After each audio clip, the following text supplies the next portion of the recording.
इंदिरा गांधी भारत की पहली महिला प्रधानमंत्री और एक कद्दावर राजनेता थीं जिन्होंने उनकी दृढ़ इच्छा शक्ति के कारण आयरन लेडी कहा जाता था।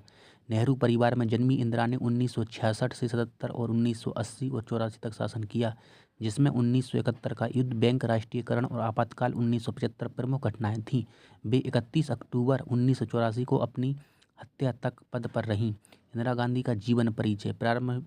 प्रारंभिक जीवन और शिक्षा। 19 नवंबर 1917 को इलाहाबाद में जन्मी इंदिरा प्रियदर्शिनी नेहरू भारत के प्रथम प्रधानमंत्री जवाहरलाल नेहरू और कमला नेहरू की इकलौती संतान थी।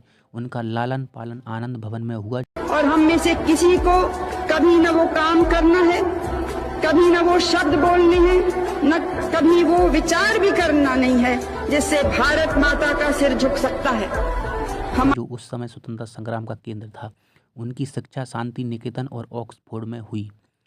राजनीतिक कैरियर की शुरुआत 1942 में फिरोजपुर गांधी से विवाह के बाद वे इंदिरा गांधी बनी।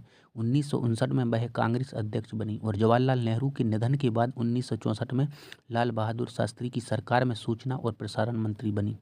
प्रधानमंत्री के रूप में 1966 में शास्त्री जी के निधन के बाद वह पहली बार प्रधानमंत्री बनी। 1971 का युद्ध। उनके नेतृत्व में भारत ने पाकिस्तान को हराकर बांग्लादेश का निर्माण किया, जिससे उनकी लोकप्रियता चरम पर पहुंच गई। बैंक राष्ट्रीयकरण। 19 जुलाई 1969 को उन्होंने 14 प्रमुख बैंकों का राष्ट्रीयकरण किया। हरित क्रांति। उनके कार्यकाल में कृषि क्षेत्र में आत्मनिर्भरता के लिए हरित क्रांति को बढ़ावा मिला। आपातकाल। 1975 से 1977। आंतरिक अशांति का हवाला देकर उन्होंने 1975 में आपातकाल की घोषणा की, जो उनके कार्यकाल का सबसे बड़ा विवादित निर्णय था। वापसी और हत्या। 1977 का चुनाव हारने के बाद 1980 में वह फिर से सत्ता में लौटी और 1984 में ऑपरेशन ब्लू स्टार के बाद 31 अक्टूबर 1984 को उनके ही अंगरक्षकों द्वारा उनकी हत्या कर दी गई।